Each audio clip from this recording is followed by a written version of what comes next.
Thank you, everybody. Thanks for coming to this presentation.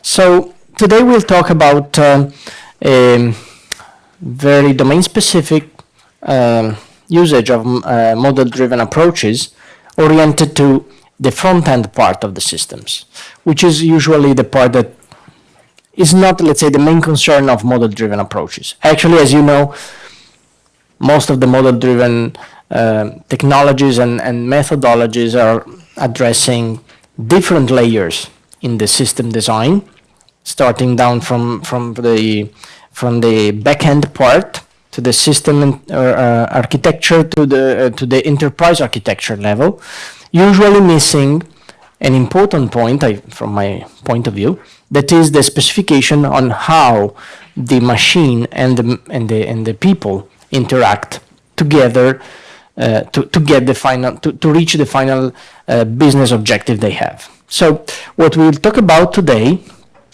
is how to address the user interface modeling problem with model-driven methodologies. And as you see here, we will talk about a specific case, the one that we have been working in the last years, that is a domain-specific language called IFML. So let's start from the problem. I'm not sure how many of you only work on model-driven, or how many of you have ever developed large systems for enterprises. In the latter case, for sure, you experience a very frustrating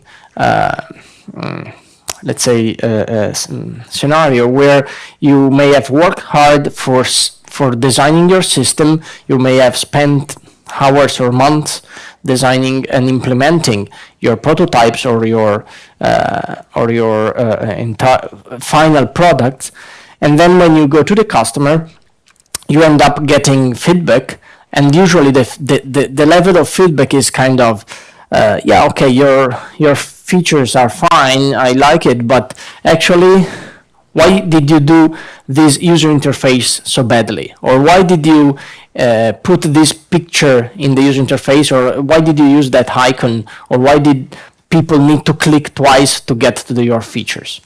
Which is, in a sense,